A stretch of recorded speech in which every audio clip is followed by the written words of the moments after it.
And now a 60-second completely improvised speech by Alex Knight about the most important vitamin. Oh, most important vitamin.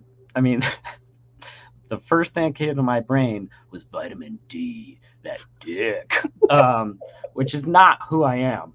But it was that joke that came to my head. Vitamin C is super important. I took a lot of psilocybin in my college days, and you would need that vitamin C to kick it off a little bit. I think it also helps with ecstasy and stuff.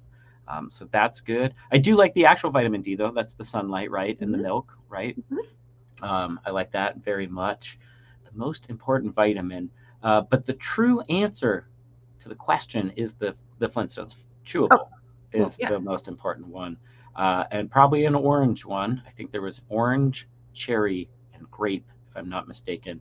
And man, I really did love like the craftsmanship. The etchings on those vitamins were really beautiful. Like, they were pretty detailed, and it was super fun to get it. And because they were so complicated, you couldn't right away be like, oh, it's Bam Bam or whatever. You'd have to be like, what is going on? Oh, cool. They did feel like little pieces of art. Time. They do. Great. All right. And now a 1 minute rift. What is the best pizza in the world? What a great question. So, what is the best pizza in the world? And having lived in New York City, it's very easy to narrow it down to at least the city that I believe has the best pizza, and that is New York. I think New York pizzas are crunchy in a way that nobody can really capture. I don't know, like even here in Albuquerque, we have a couple places that say they do New York style pizza, and it's floppy as hell. And so, like, there's a crunchiness to it that I really enjoy. That you can sometimes even get like a Peter Piper pizza is a crunchy crust pizza. That scratches that itch a little bit. The nicest thing about New York slices too is that there are places up and down the city where you can get them for like $1.50. They used to be a dollar slice of pizza. If you were on your hardest time and you were like really on your last buck, you could still have dinner and feel like there was something warm in your belly, and that felt like and it just made everything feel like the greatest city in the world, like, the concrete jungle where dreams are made of. Time. Okay. I mean, yeah, that's perfect timing. That does seem like the best slice is the one, not even the content of the pizza, but the timing, the price, all of that. Like, yeah, that sounds like a good. Yeah, it was really nice. There were times, and then sometimes there's a couple bars in New York that every drink you order, they give you a free pizza, like a free, like personal made for you little pizza, and those were always like, you can sometimes find just the ticket that somebody left behind and just get a free pizza, and you'd be like, this is it. I'm gonna make it. How did the Flintstones get roped into that ad campain? Oh, Like, right, it what could have is up been with that? just as easily. And the push pops. Mm-hmm. Who? Hanna-Barbera, right? I think. Yeah, but there's not like There's no Scooby-Doo. Jetsons. Mm-mm. Jetsons breast milk tablets or some weird Sure. shit. Well, the thing about the Flintstones vitamins too is that for a long time they couldn't make Betty because she was too thin of a character, and so she would break. But Oh, like her little Fred hips. and Barney and even Dino are like vitamin-shaped people. You want to know what I would have done as the ad man back then? I would have been like, "This is give her a vacuum." Fill out the outline around her waist. But it would be like a little woolly mammoth. Yeah. Because it has to. Well, give her a little dinosaur, but like, yeah, give her a vacuum. That's how fucked up. Sure. That is. All right, shall we? Let's do it. All right.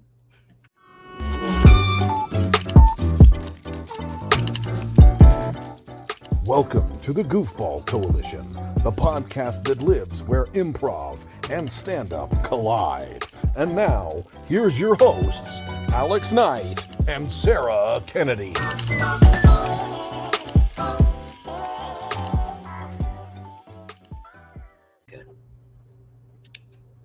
So, Alex, we have another guest. We have now a nice run of guests that have been on the show, and today is no exception. She's real special. Yeah.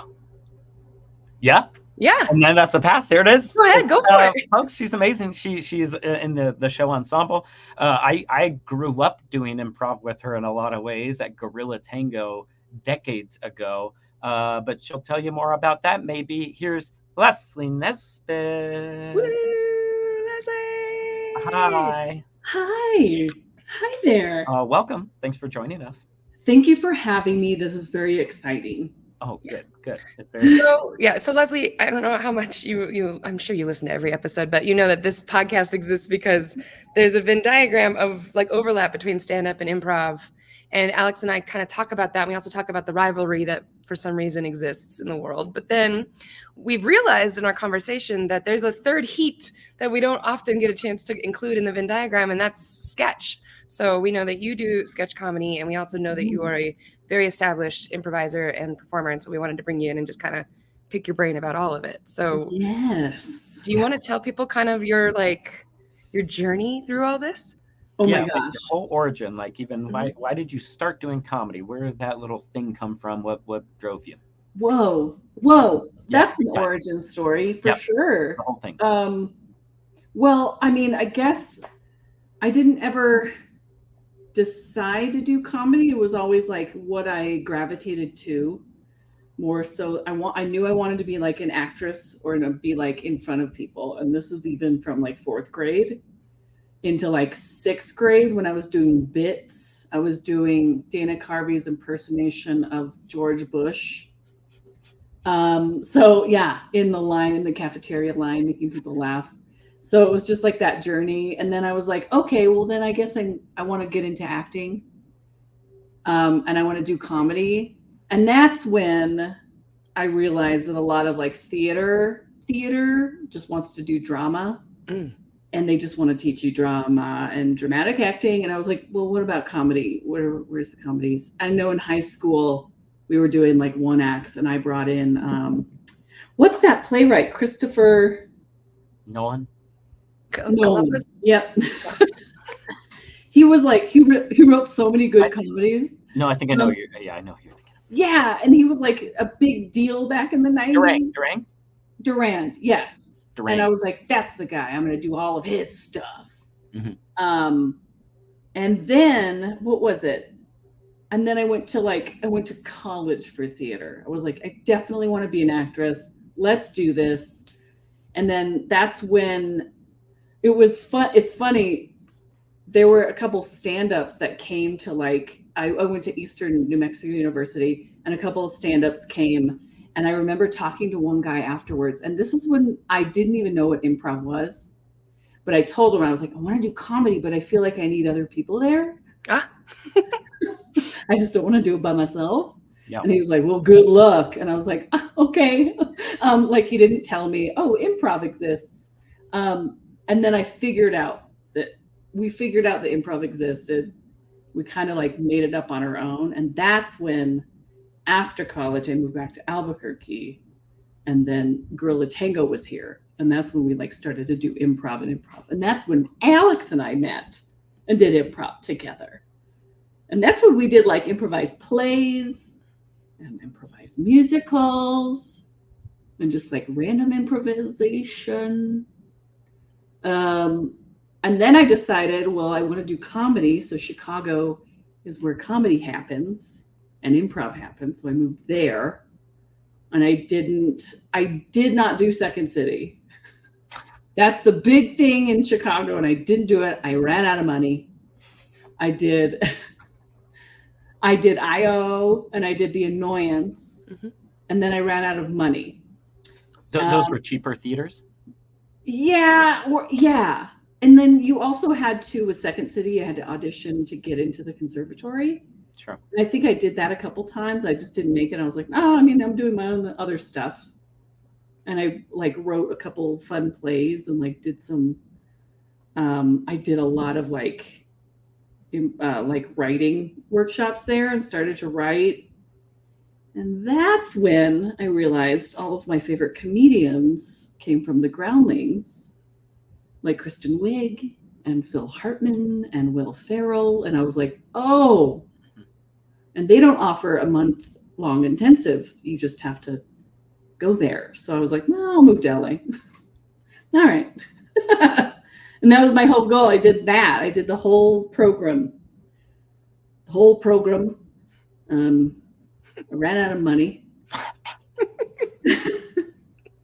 Pandemic happened. Uh-huh. Came back to Albuquerque. Mm-hmm. I'm still doing improv and sketch. Mm-hmm. I did take. I have a friend that I met and I did take a stand-up class in LA, which was so much fun and just full of love and just full of like great times. And I remember a day-long 8-hour tech rehearsal for the Groundling sketch show that we're going to do 2 days later. And then I had to drive from there to go do my final stand-up show for the class. And I was like, whoo, but it went really well. It went really, really well. Okay, and then we're here, I guess, kind of. Yeah, is that Right. like a good summary? That's Sarah, I have fantastic. questions that I need to go back. Maybe you do too. I maybe should have stopped during it, but Oh yeah. like, okay, just going back to all the way to the beginning. I'm so sorry. This is a vulnerable thing, but like, why comedy? Why were you doing bits in the line? Like Sarah and I have had to grapple with this, and everyone we talk to, we're going to have to force them to grapple with it as well. Like, why Yeah. what is that impulse in you? Why do you need to do that, or why does your connection come in that way? Well, I think I just love making people feel good. Mhm. And I think the best way to do that is to make them laugh. Mhm. And I also think, and I don't know if I knew this since Yeah. 6th grade, but like breaking the tension, Yeah. or making people feel comfortable is like making them laugh. Yeah. You know? And I think that's why I started doing it. And I was always like the weird, goofy kid anyway. Mhm. And a lot of people, and I don't know if it stemmed from me being goofy, and then people thought that like that I always got the question, "Are you on drugs?" Oh. Yeah. And I'll be like, "No, I'm just weird." Yeah. So How did your family? What was your family dynamic in a sense? Like, as much as you want to share it, but like, how did that support or hinder or in your comedy? I think it supported. My parents have always been very supportive of like everything that I wanted to do.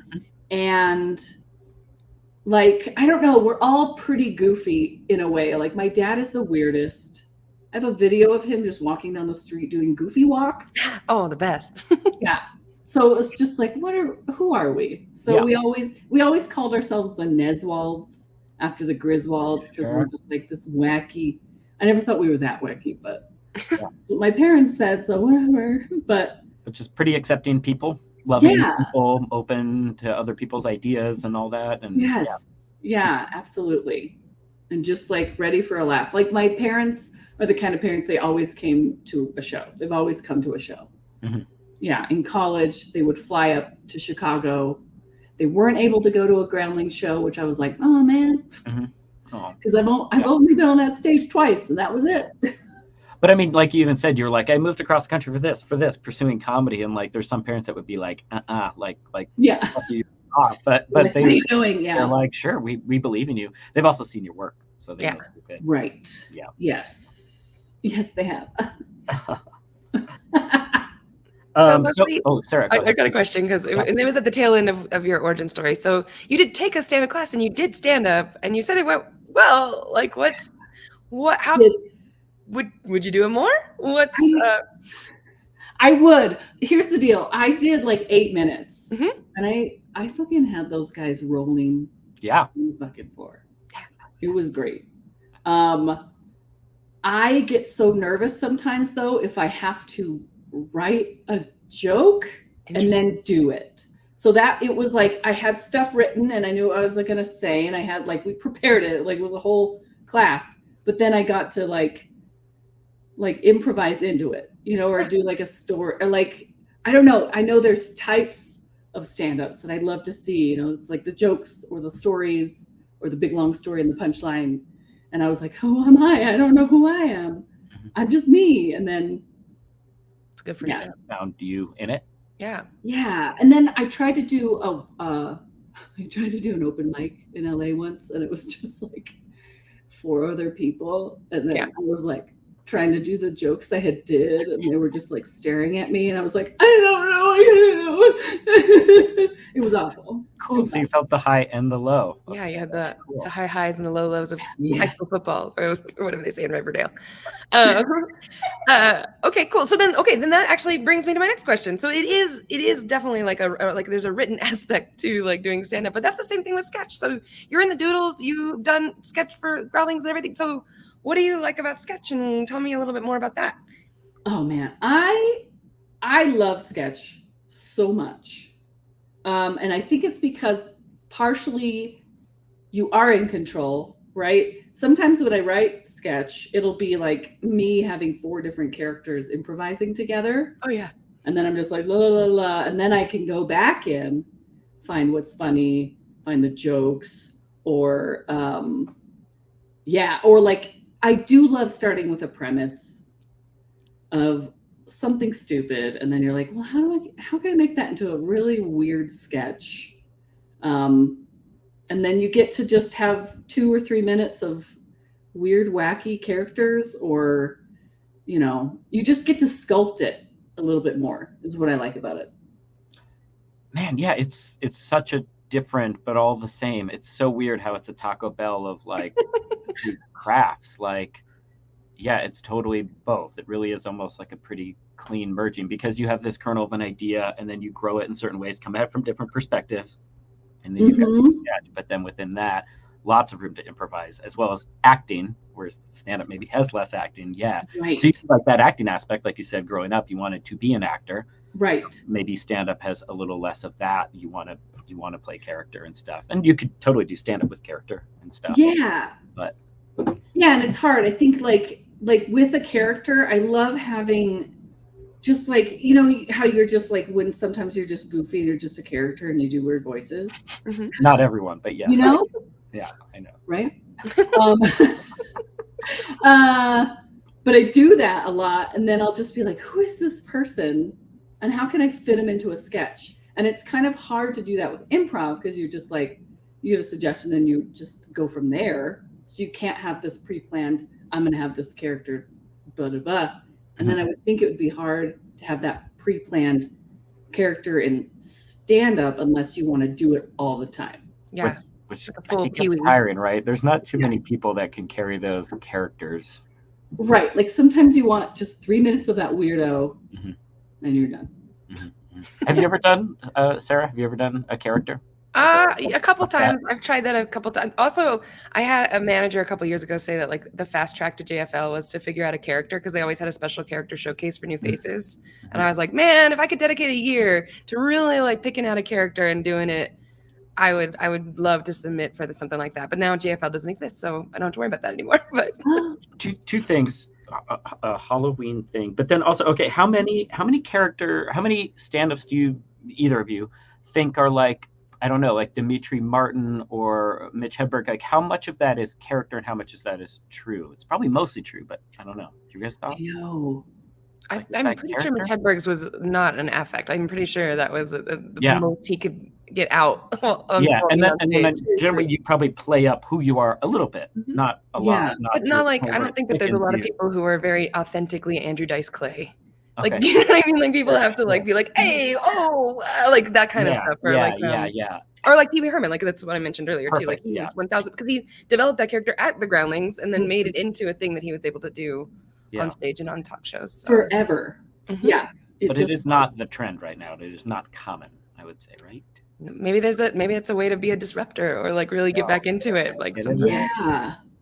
And then the second thing, Sarah, have you ever done a Halloween show where the comedians dress as characters and do bits as those characters? Like, yeah, every year, because they do Night of the Living cover bands over at the Launchpad, and so every year we do Night of the Living cover comics as just kind of like our own little side thing of that, and so everybody gets to just come and do a set of like somebody famous. So last year I tried to do Dimitri Martin because I was like, oh, use a slideshow, this will be fun, and then I could not get my clicker to work and it was bad. But then people would come in, like we've had multiple Phyllis Dillers, we've had multiple like people come through, and it's such a fun show to get to do. So it is so fun. But can I help you do one where like you come as a character, like as a somebody robot? Completely different? Yeah, No, I think like a really robot, cool. and then you do like robot bits or like a vampire or a cool boy. We don't have to wait for Halloween for that. We could just do that. We did in Chicago. We did a short form show with Halloween characters, and so somebody was a mummy, a witch.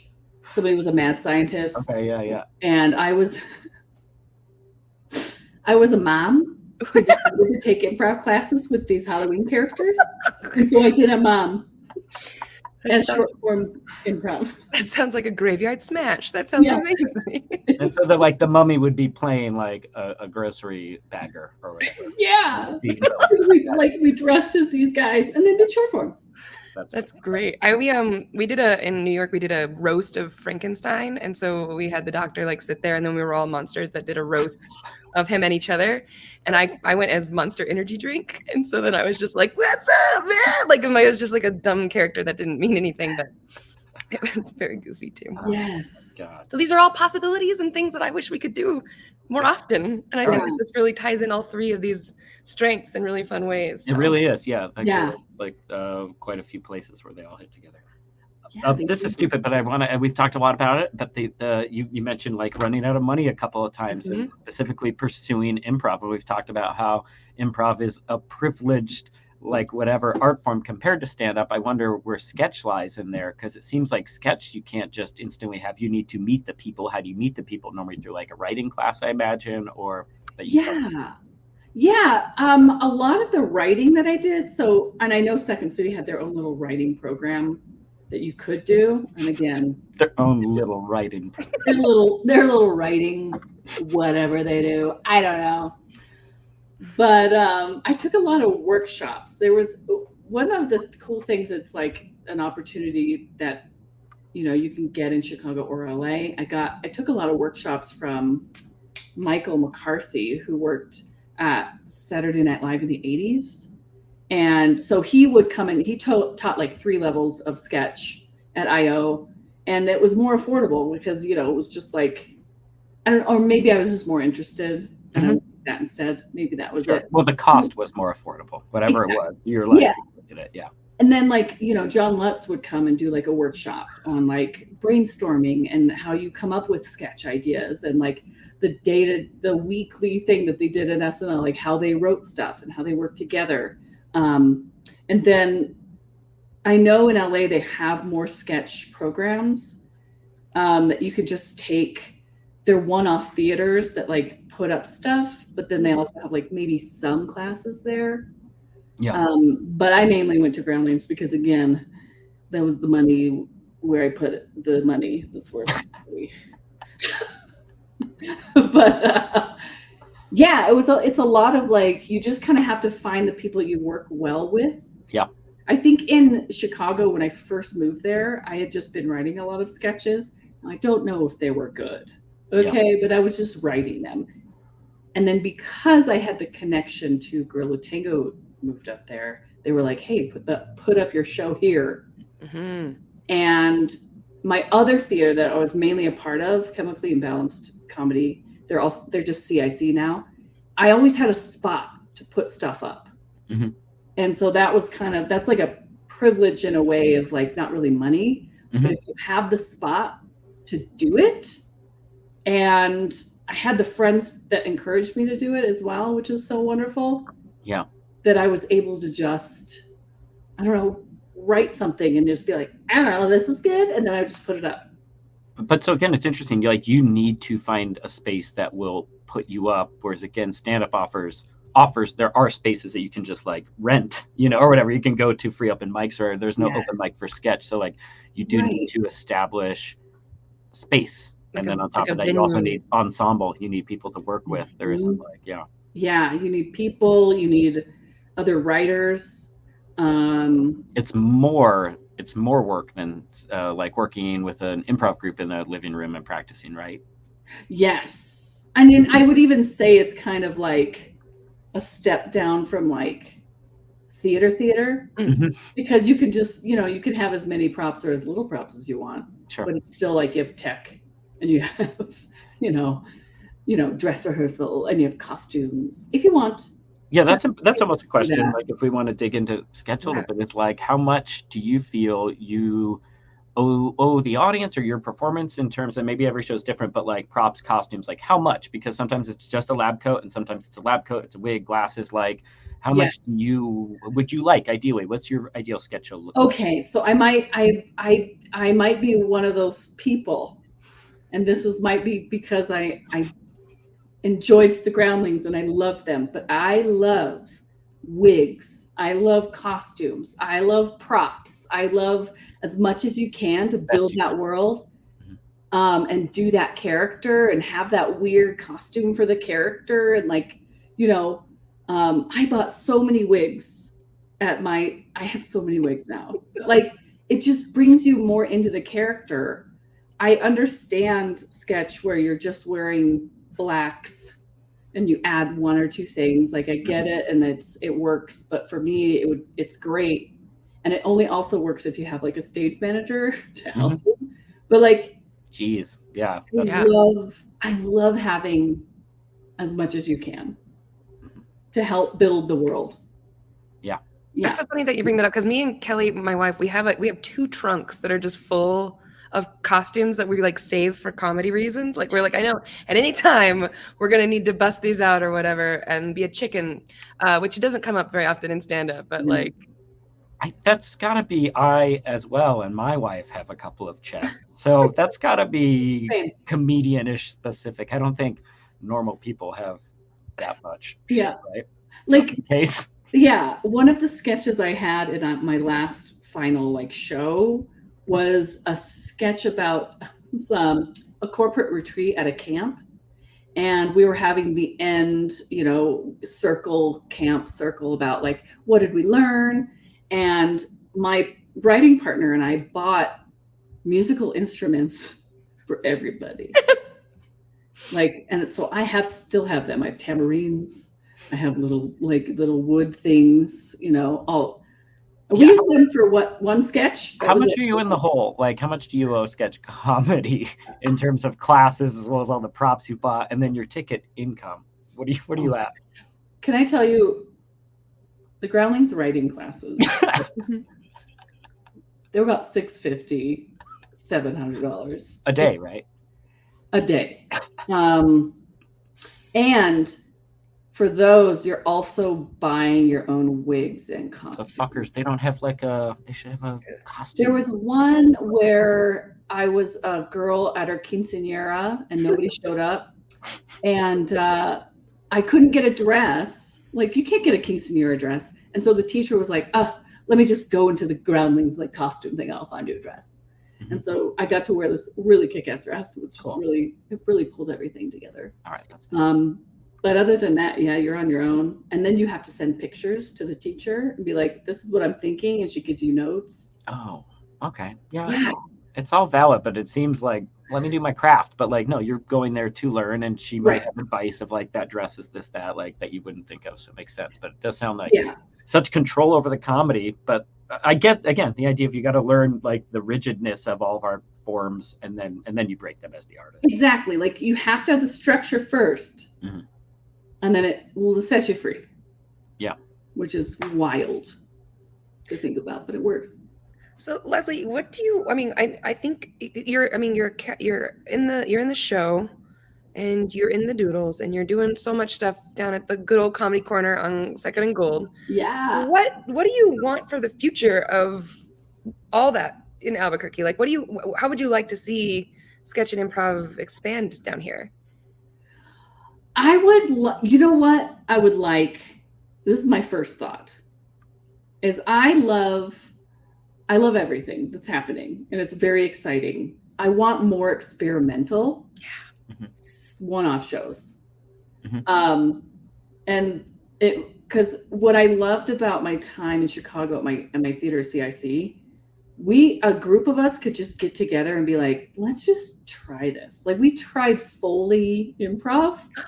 Foley sound effect improv.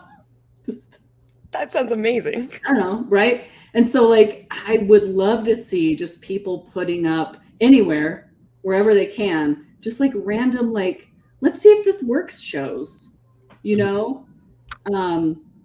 because it's really fun to see what people can come up with, and people's brains and what they're thinking, and how they want to like push through, the ordinary, which is still really fun and wonderful. But it's just like, I don't know, Halloween shows like we were doing, right? Christmas shows or weird holiday shows, or, just something, I don't know, whatever. I think the more shows, the more fun. Like we've had, those chunks of time when we have something like Doodles, which Doodles is Leslie's sketch group. We'll plug it nice after. But having those different shows in there does feel so nice. Or I don't know, just when or the celebrities come in, whatever, things that like disrupt our normal. Our normal is solid, but then to have these things, right? Like and then Saturdays and stuff. Right, yeah, second Saturday, and then you create people that keep coming because there's different things to see, and then they're just like, okay, and it might not be good. Fully improv wasn't good. We're not good at making sound effects, but we tried it. Our Law and Order one will be. Yes. We'll get your Law and Order. I really want a Law and Order improv show. I think that would be so dumb. Well, let's do it. We'll do it in like a month. I promise. It's got such a game to it already. Like every episode is procedural. Exactly. That'd be amazing. Yeah. Oh, or the medical improv. No, we're just getting into serious improv. Okay, I just have a couple more questions. Pull it back. Take a little more seriously again. Leslie, you've been doing improv for a really long time, and sometimes you'll do a show and I'll be giving notes after, and you have like perfect shows often. You're very, very good at improv. Why? What are you doing? What's up? Break it down. Like, why are you good at improv? I'm telling you are, so now tell me why you are. And I second that. Yeah. So oh my gosh. Wow, that's a hard question. Let me think. No rush. Yeah. I feel like it's because we improv when you do it for the amount of time that I've done it. You just kind of get it into your bones of whatever happens, that's great. And let's do it. Mm-hmm. Right? So because you have to. And so I think because I like with shows or with any improv, I just go out there with an open, almost blank mind, sure I have like ideas, but like I don't know. You won't like capitalize on your ideas. You're there if you need them, but you're more present for your scene partner. Yeah, I'm more present. I'm more of a malleable piece of clay. That if somebody had that great idea, or if they need me to do something or come in with an idea, I'm there as well. I'm just there, present, and able to. And I'm a putty. A shapeable putty. Mm-hmm. Put me in something and I will make it happen. Yeah. And I also think I'm not afraid to be stupid. I'm not afraid to be a crazy body character. I'm not afraid of you put something on me and I will embody that and be the weirdest thing if you want me to. So I'm not afraid. Have you always had that lack of fear, or is that going back to just practice? I think, I definitely think it's practice. And even the practice might have been in the lunch line. You were already embarrassing yourself or taking the risk of embarrassing yourself by doing this impression in the lunch line before other people even started working on it. So because I think when I met you, you were already goddamn confident, but you're saying that probably came from practice. Right. And practice, and then and going to as many, I would say, different types of classes too. Mm-hmm. Right. So I have been like any sort of weird workshop that I thought would be fun, I would go do it. Cool. Because I don't know, their perspective might help me. I might find another tool in there. Even writing, you find tools in writing. How many improv teachers have you had? Roughly. Oh boy. Well, I mean, maybe that's enough. That's a good answer. It's maybe that's helpful too. It's like you just said, you've had so many people telling you how they do it Yes. So you've been able to pick and choose and pull those little kernels of advice and wisdom from those people. Yes. Yeah. Because I would say, like, let's say like IO has 5 levels. Mhm. There's 5 teachers there. Annoyance has 5, except I ran out of money for that 5th. I never got to do classes with Mick Napier, which like always disappointed me, but I didn't have any money at the time. Nick, help her out. And then, you know, and then I was on an improv team in Chicago, so I had a coach. So we had like weekly rehearsals all the time. Mhm. And then I would take those one-off things in Chicago, and then you go down to, you know, the Groundlings. I didn't take UCB. Yeah. So then that's like 3 or 4 more, 5 more teachers. So yeah, it's just like perspectives and tools and all kinds of stuff I've just absorbed. Mm-hmm. And so that is that kind of thing. I have the tools to work with. If anybody wants to throw anything at me, mm-hmm. I'm ready with all the tools. That's important. Gotta have. And I love it also. That probably is another thing. What else? I had something. Have you ever felt burnt out from it? And how did you get over it? Oh, Sarah. Yes. How I got over it was the pandemic. Oh, yeah, that'll do it. So I was a part of an a cappella musical team in LA, which was so fun. But I was just stressed out from LA. Mm-hmm. And I was getting kind of like burnt out, but I didn't want to quit. I didn't want to let people down. And then the pandemic stopped us. I was actually about to do my very first Second City show where I was going to have 2 puppets and 2 different accents, a German one and a French one. And I had to sing a song. And the week before I was going to go up, because I was just an understudy, shut down. So yeah, that was disappointing. Unfortunate. But I was so stressed out. So yes, it stopped me. And then a lot of people did like improv online, right? And I was like, this is actually my opportunity. Just not do it. Yes. Oh, you're going to take this round out. Right. And then when I moved back here, it took maybe, you know, a year or 2 almost of just knowing it was there. And then I got to do the auditions for the show because I was like, you know, I want to come back. I want to do it. So I did get burned out. Mm-hmm. Yeah. What was that? What caused that? I don't know. It was like, I don't know, to be honest.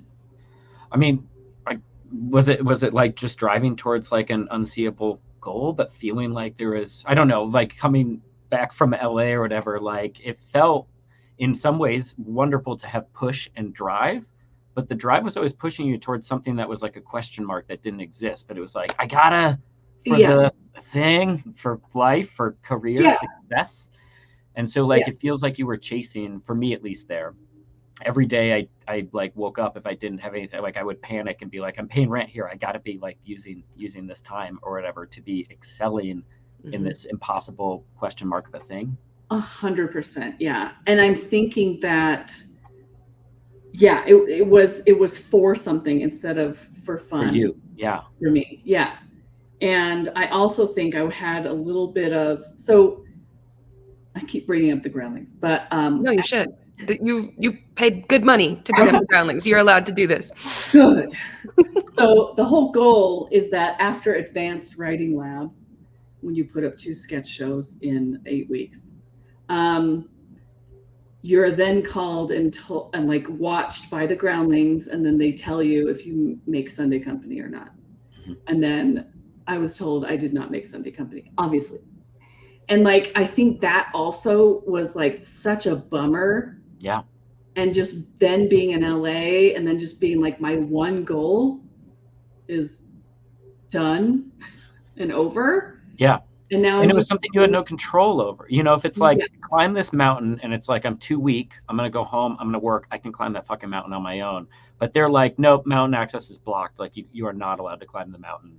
right. But you're a mountain climber, you know, and like, that's got to be Yes. really disheartening to be working so hard, especially. We've talked about this, like a lot of these schools, and how we're trying at the box to not be this and how we can like break this mold. But a lot of these schools, yeah, like kind of put you on this path of success within them, kind of. Yeah, and it's interesting because with IO, you're like at the end, and then you make a Herald team or Mhm. whatever. And I did make a Herald team, but I had my other team, and we were at another theater, and I was fine. Like it wasn't as like you still had an avenue and a path.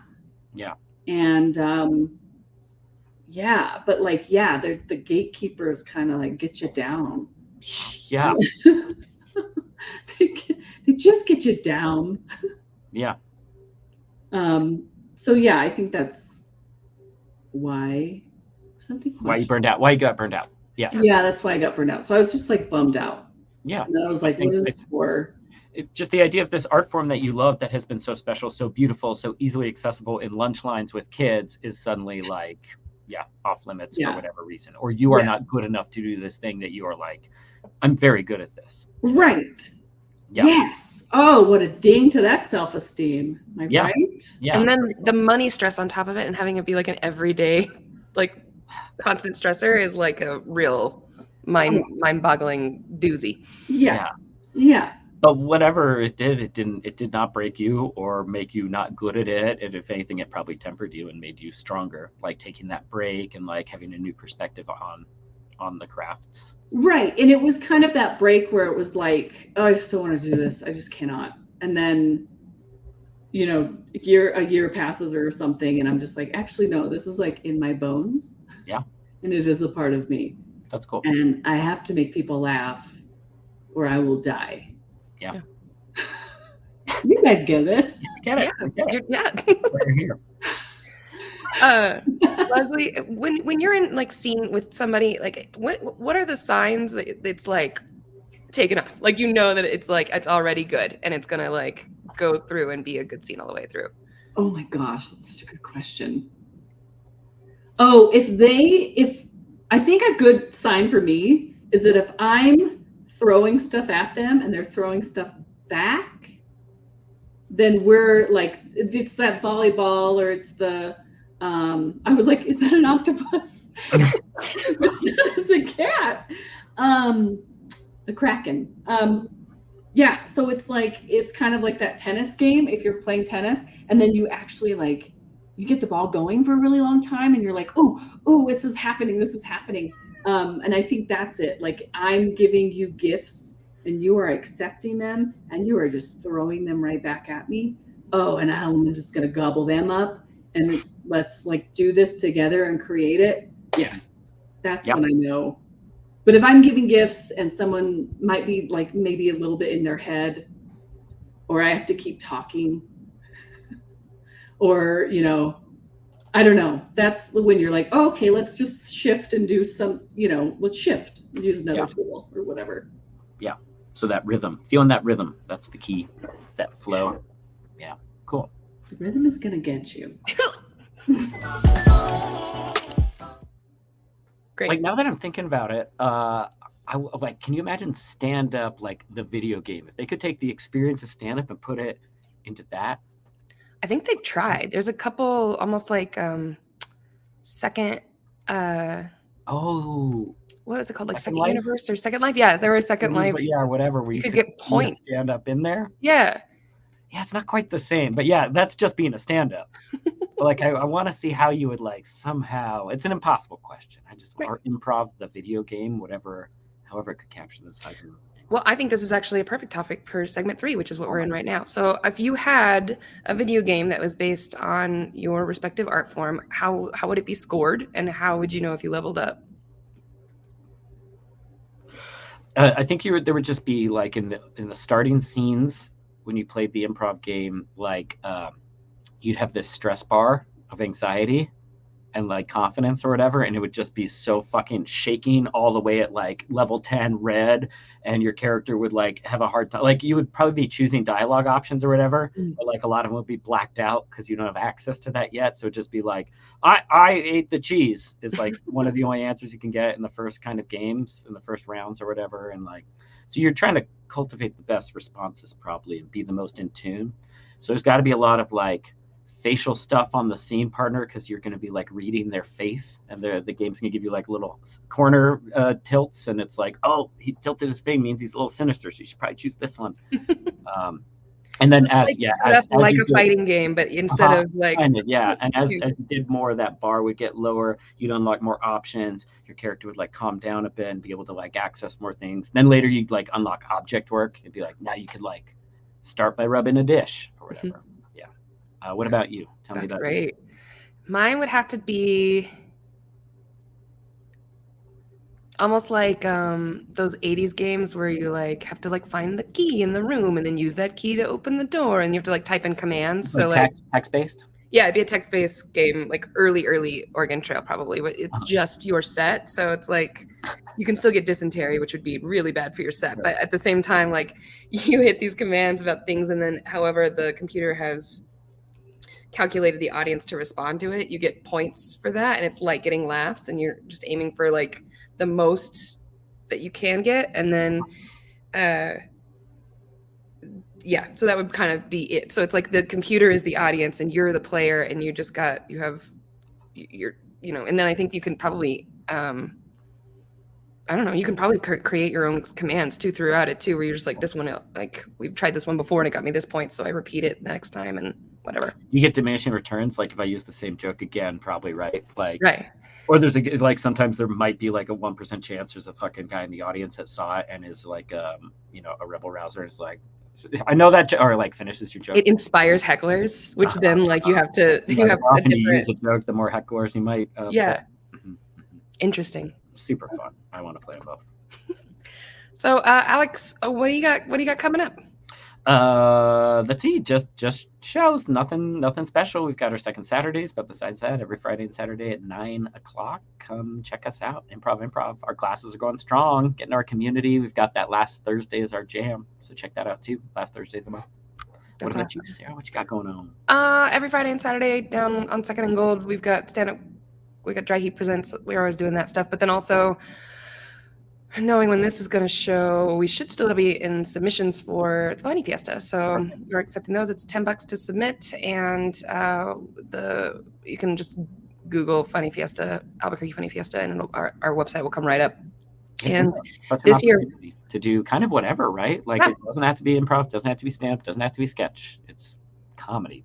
Yeah, if you have a show idea, like we learned, like the Doodles can establish themselves and create in order to be part of the fest. So if you have a show idea that you want to run, we also take show submissions, and that's some of the coolest stuff that we get. We have, like, every year we've done Comedy Quick Change, where like comedians do jokes, drag queens do drag, and then they switch, which is like a fantastic spectacle of entertainment. And so that kind of stuff, we love that kind of stuff, and we want more of it. So feel free to submit for that. Bring your weird stuff. Cool. But awesome. That's it. Lovely. Thank you for listening, everyone. Bye, everybody. Bye.